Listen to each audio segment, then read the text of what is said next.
Hi there, it's Llarold, and today I'm making a state of the class video about Guardian Druids. I have a lot of love for Bear Druid. As with all of the tanks, I've been playing it for a really long time. My main in vanilla was a warrior, and my PvP character was a rogue, naturally. So as the Burning Crusade was approaching, I thought, hey, a feral druid would be like the best of both worlds. It would let me combine these two things into one superclass, right? The answer was not really, but that didn't stop me from leveling a druid a couple of months before TBC launched and making it my main until about the middle of Wrath of the Lich King. In the years since Mists of Pandaria, Bear Druid has been one of the tanks I've enjoyed playing the most. It's usually one of the simplest tanks in the game, but that doesn't necessarily make it bad, it just means it's easier to play. The simplicity of the bear form rotation makes it friendly to newer players, but historically it's had a lot of depth in the non-bear form components of the kit.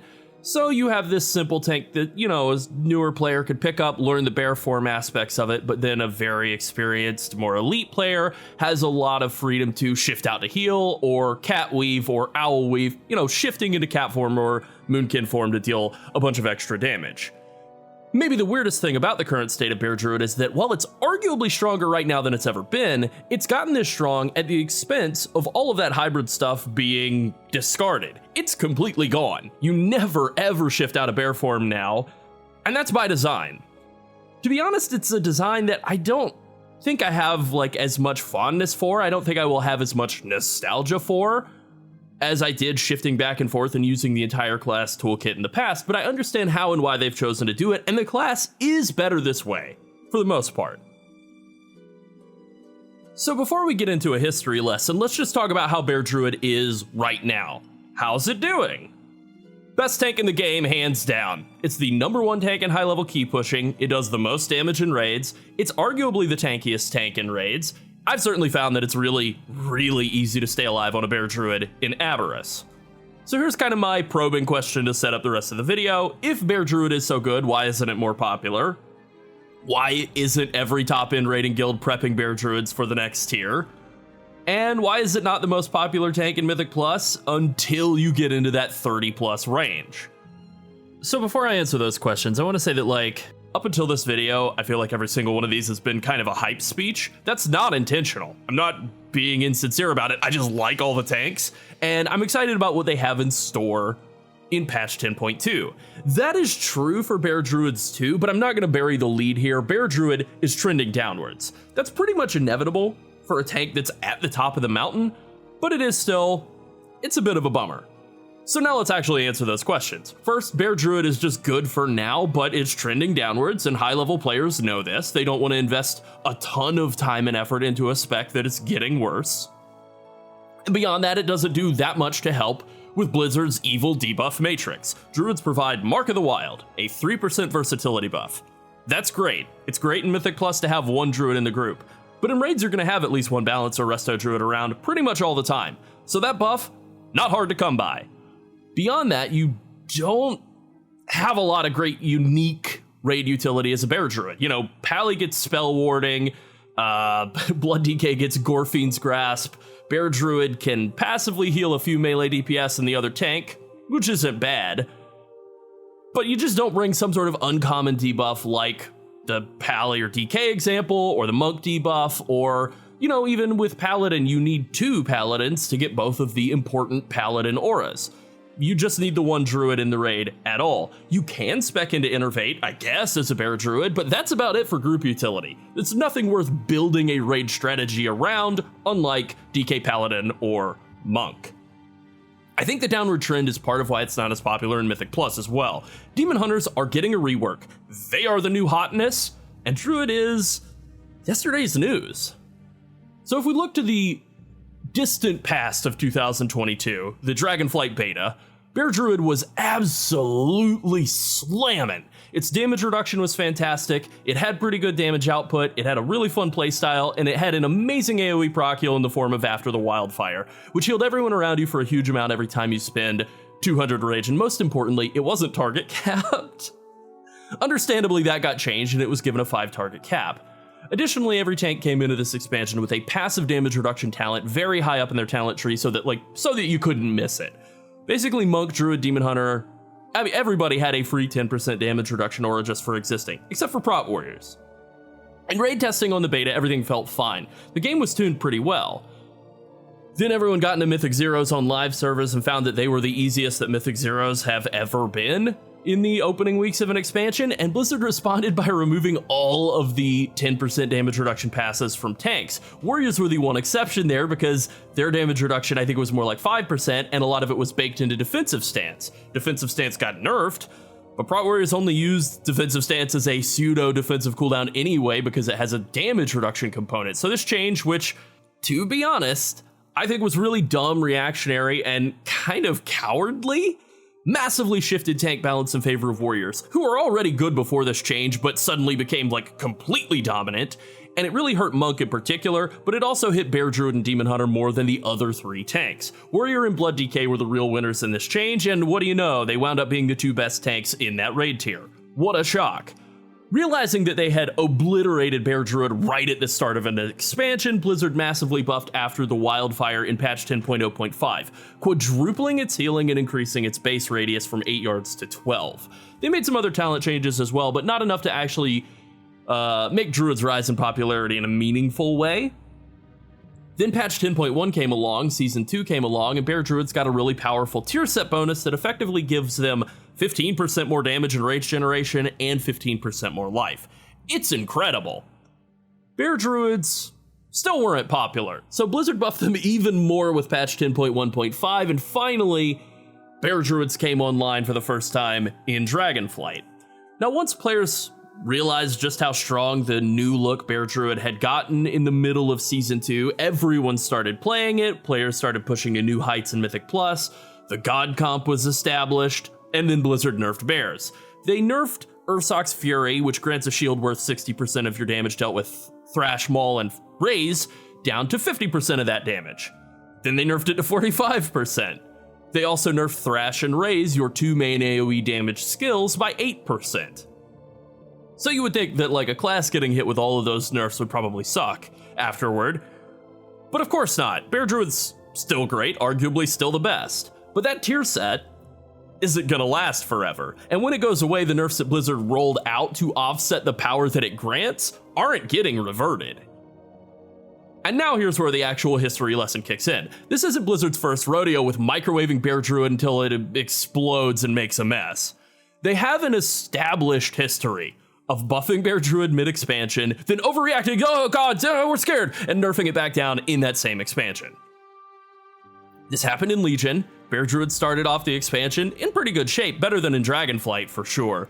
And then they received some good damage buffs mid-expansion. They had Mark of Ursol, a rage spender that reduced all magic damage taken by 30% and was completely spammable. It would be like the equivalent of having like shield block with no cooldown, or a spell block with no cooldown. And they had most of these same damage and defensive tools that they have now. One of the biggest differences is that their main self-heal, Frenzied Regeneration, was on a 24-second cooldown instead of the 36-second cooldown it has now. It also healed for 50% of all the damage you've taken in the past 5 seconds instead of just a flat amount of health, so it was more effective as a reactive self-heal than Frenzied Regeneration has been up until the patch 10.1.5 redesign, when its value was increased by a percentage of your missing health, or proportionally to your missing health technically, so that it's pretty close to a full heal all the time now. It basically functioned like that. But also, back in Legion, not only was it a shorter cooldown, it wasn't on the global cooldown, because this game was better before the BFA GCD massacre. That's right, I found a way to add another slice of BFA slander into a video. I wish I could go back and add more into the Warrior video. It'd be like 50 minutes longer. BFA genuinely had the worst design decisions I've ever seen in a video game in my life. Completely incomprehensible. But let's get back on topic. Bear Druids wound up being exceptional in Nighthold and Tomb of Sargeras, just true top-tier tanks. Their main form of group utility, Stampeding Roar, with an enormous radius, like 30 yards, was critical for a lot of those encounters. So Blizzard nerfed them. They removed Mark of Ursol entirely, they reduced their damage, they reduced their rage generation, and their base defenses. Then they left them in that state for a long time. Bear Druids basically sucked for all of BFA as punishment for being good for like 6 months in Legion. In Shadowlands, they once again got a spark of life in Season 2, with Covenant legendaries making Kyrian and Venthyr bears in particular get a big rise in popularity. The class was good and Season 3 looked really promising. The ability to wear a Covenant Legendary and a normal Legendary was insanely powerful for Bear Druids, and the new tier set looked like it was going to deal ungodly amounts of damage. Finally, Bear Druids were going to be back on top again! And then Blizzard nerfed the Kyrian power going into the patch, and then they nerfed some conduits, and then they nerfed some legendaries, and then a couple of weeks, maybe a month into the season, they nerfed the tier set really hard. So Bear Druid immediately went from looking like they would be the top dogs to middle of the pack again. And now here we are on that same roller coaster, slowly approaching the top. We're almost there, we're ready to come back down. It's all familiar.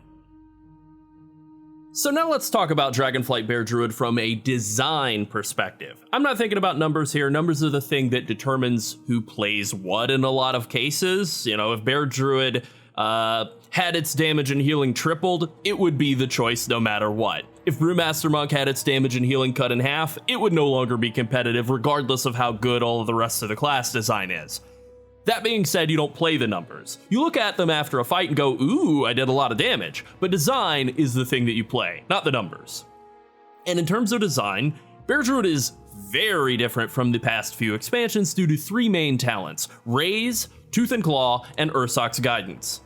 In the past, when you weren't actively tanking in raids, you had this incentive to shift into cat form and apply your bleeds. This is called cat weaving, and it goes like this. The boss does a big hit on you, the other tank taunts, you shift into cat form, rake, rip, maybe use Convoke the Spirits, some other kind of cooldown, Heart of the Wild, shred until your energy's all tapped out, get your bleeds all applied, then you shift back into bear form, and you get ready to taunt back.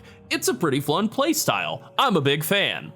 It feels very much like I'm using every aspect of the class. I feel like a druid, not just like a bear, and I'm making a meaningful playstyle alteration in order to maximize my damage, and it's having a noticeable impact. Like, that's maybe the thing I want to underline most about this. It used to be a big old damage increase on top of everything else.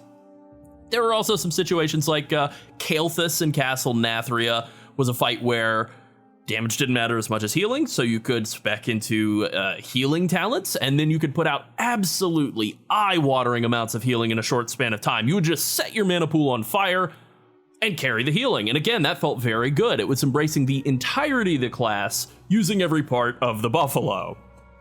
Now in Mythic Plus, this was a lot more limited. You can't really shift out of bear form while you're tanking after all, so the main thing you could do would be occasionally knock enemies back with Typhoon, shift into Moonkin form, use a cooldown like Convoke the Spirits to add some AoE damage, then shift back into bear form and continue tanking. Other than that, your ability to hybridize is pretty limited in Mythic Plus due to the nature of being the only tank. Maybe you could like shift out and heal or something. Pretty rare where that would be useful compared to just being a bear. The combination of Raise and Tooth and Claw, Raise and Tooth and Claw, in my opinion, has been largely positive. Raise adds a very powerful AoE damage rage spender to Bear Druid's rotation, a rotation that is otherwise incredibly simple and bare bones. It really needs a tool like Raise to be interesting. Tooth and Claw adds a powerful offensive and defensive proc into the rotation as well, so that's great too. And finally, Ursoc's Guidance allows Bear Druids to gain massive amounts of cooldown reduction on Incarnation, their strongest offensive and defensive cooldown, and all you have to do is spend Rage. So you play the bear form rotation correctly, you gain damage, you gain cooldown reduction, profit. This is all good. I want to be clear about that. This is absolutely what killed cat weaving and owl weaving, make no mistake. But it killed it by giving you something better to do in bear form. This isn't a bad thing. In fact, I'm pretty sure it's just objectively a good thing. It's weird that you have all these orphaned parts of your toolkit. Class talents devoted to Balanced Druid and Feral Druid abound, and they're worthless. You will never use them at any point. The only reason to ever shift into cat form is to move faster, reduce fall damage, or stealth past an enemy. The only reason to ever shift into Moonkin form is to look like a fat idiot. That's all you have those forms for anymore. It's a strange choice, and it is a pretty strong contrast to what we've seen with nearly every other tank in this expansion. Everyone else has gotten buffed by being made more complex. How does Blizzard buff a tank in 2022 or 2023? They add 6 to 15 more keybinds to it. How did they buff Bear Druid? They cut about 12 keybinds away. I think the best part of this is that they did it without simplifying the base rotation either. They took a very simple, kind of stale rotation and added depth into it. There are some really powerful talents in the tree, there are some really good potential for build diversity, and in general, I'm still very positive on the state of Bear Druid despite the fact that it has lost cat weaving, which I loved. Something that's very interesting to me is that I think bears are undeniably more of a hybrid now, at least in Mythic Plus, than they ever were before, and that's all thanks to After the Wildfire. Like, okay, it's not smart healing or anything like that, but you do just put out a ton of group healing by spending rage. That is great, and it's a concept I want Blizzard to lean into even more. Not necessarily through healing per se, but being able to do more to support the group is very good. It's definitely strange that you have all of these talents in the class tree that look like they promote hybrid play, but then they basically all do nothing. You can get more passive move speed, more attack range, and you can talent into decurse, but that's basically all you get from the other 3 specs of Druid. You're not shifting out of bear form to heal or throw Sunfire onto enemies, but if you spec into After the Wildfire in the spec tree, you become a second healer for the group, and you can often outperform a Mythic Plus group's main healer just by being a normal Bear Druid. It's weird. It's undeniably a tank on a downward trend, but when you're coming from the top, trending back toward the median line doesn't mean you're bad. It doesn't even mean that you're not really good. I don't think Druid is bad. I think it is still poised to be pretty good, and it's just kind of getting passed over by new hotness. Alright, so let's talk about one little talent change that is happening in patch 10.2 and then compare and contrast the old and new tier set bonuses. First off, Blood Frenzy is being nerfed/buffed. It currently grants 2 rage whenever Thrash deals periodic damage on a target. The tick rate on Thrash scales with haste and talent, so it ticks on average about every 1.5 to 2 seconds depending on basically whether you're very well geared and have a ton of haste or kind of poorly geared and don't have a lot of haste at all. This means for every enemy you're fighting, you get 1 to 1.3 rage per second from Blood Frenzy.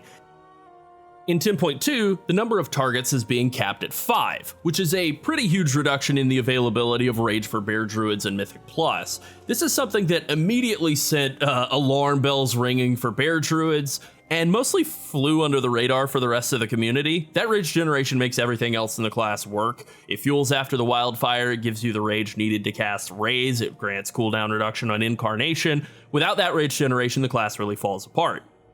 Thankfully, this nerf has been rolled back somewhat.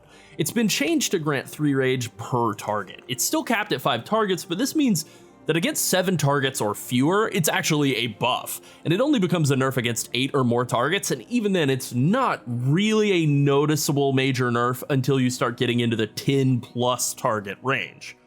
I think that after the partial rollback on this change, the Druid community feels a lot better going into the next patch. Okay, now let's talk about some boring set bonuses. But first we want to revisit the old ones. Like I said before, they're basically about a 15% damage, rage, and health increase. It's an incredible tier set.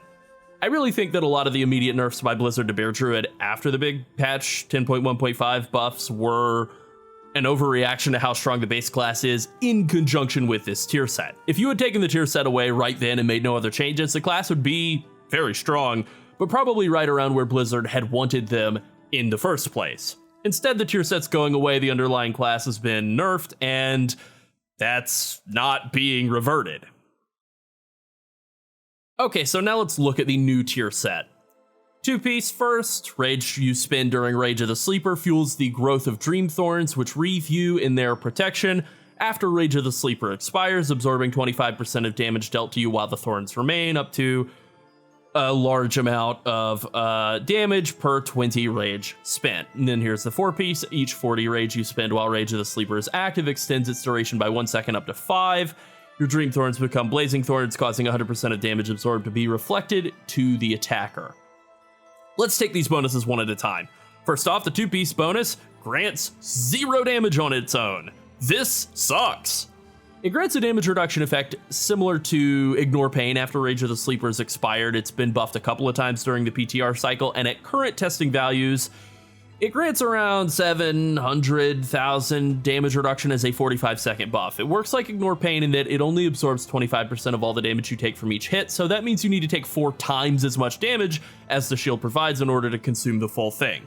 So if you're getting a 700,000 damage shield, you need to take like 2.8 million damage in over the next 45 seconds. That's around 65,000 damage taken per second, which is kind of a lot in raids. Depending on taunt swaps and encounter mechanics, you may be able to consume the entire thing consistently, but there's a very real chance that you won't be able to. In Mythic Plus, this bonus is way more reliable. You can absolutely eat the entire thing in Mythic Plus every time, no problem. The 4-piece bonus grants up to 5 extra seconds of Rage of the Sleeper uptime, which is pretty good and makes the 2-piece deal 100% of the damage it's absorbing as a reflect, so now you have a damage incentive to eat that entire shield up. Spending the 200 Rage required to get the full extra 5 seconds of Rage of the Sleeper uptime is generally pretty doable. There might be some situations in which it's a bit of a stretch, but I think that you're usually going to be able to maximize that part of the 4-piece without too much effort. This means that on average you're going to get 15 seconds of uptime out of each Rage of the Sleeper cast, which on a 1-minute cooldown means you're going from 10 seconds up and 50 seconds down, or 16% uptime to 15 and 45, 25% uptime. This is pretty good defensively, and it's an okay little bit of a damage increase. Not huge, probably only about 2% more damage on average, but it overlaps with some of your other cooldowns pretty nicely, so maybe it's a little bit more. The damage from the Absorb Shield, if you can eat the entire thing, is actually pretty decent. It's about 10 to 15,000 DPS, which is around 8 to 10% of your damage in single target. Not bad. In AoE, it's not quite as good in terms of total damage contribution, but it scales pretty well with your cooldowns like Incarnation, and the added rage generation from Blood Frenzy. With everything rolling and fighting 5 training dummies, I was able to get a shield that's over 1.2 million damage. That's closer to 30,000 DPS, which is pretty solid in AoE, maybe 10 to 15% of your total damage. And without cooldowns, my shield was more in the 900,000 range on 5 targets, so we're talking 20,000 DPS, which is maybe closer to 8 to 10% more damage, which is, still pretty decent. In general, this tier set isn't terrible. It's boring. I was genuinely considering not showing any footage from the PTR at all because it's so visually uninteresting, but I think showing how boring it is kind of helps demonstrate that more effectively. That being said, it is a pretty good defensive layer in Mythic Plus, and it's okay in raids. The main problem with it is that it can expire without being fully consumed. If that happens, and it absolutely will in some raid fights, that's just damage wasted, tier set wasted. This sucks.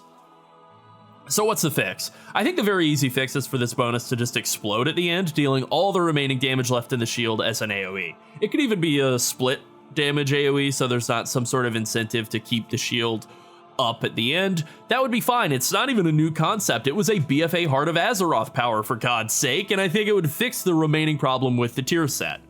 There is one other problem I haven't mentioned, and that's Tooth and Claw. Your free Raise and Maul casts, granted by Tooth and Claw, don't count towards spending rage for the tier set. This sucks, man. It's really bad. I have nothing else to add. It's just a bad design that punishes players for taking a great talent and using it correctly. Maybe it's a mistake. If so, I take it all back. Otherwise, it's dumb. Please fix it either way. Okay, let's wrap up. Right now, Druid is perched on the edge of a cliff. They're at the top right now, but they're ready to come crashing down. It's a time-honored tradition for bear druids at this point. The biggest thing is losing the bonus health from the old tier set. I think most players are not prepared for just how much losing 15% health is gonna sting. But, losing 20% of your Raise and Maul damage, 15% of your Mangle and Thrash damage, 15% more rage, and all the shielding that comes from those damage increases is gonna be pretty painful. I think the thing that's a real problem for me that really grinds my gears is the fact that the new 2-piece bonus doesn't have any offensive component at all. This sucks. I genuinely don't think I will wear the new tier set on my Druid until I have all 4 pieces, which is usually a horrendous sign. However, I think the underlying class design of Bear Druid is still really good. The rotation is the most interesting in bear form that it's been in my memory.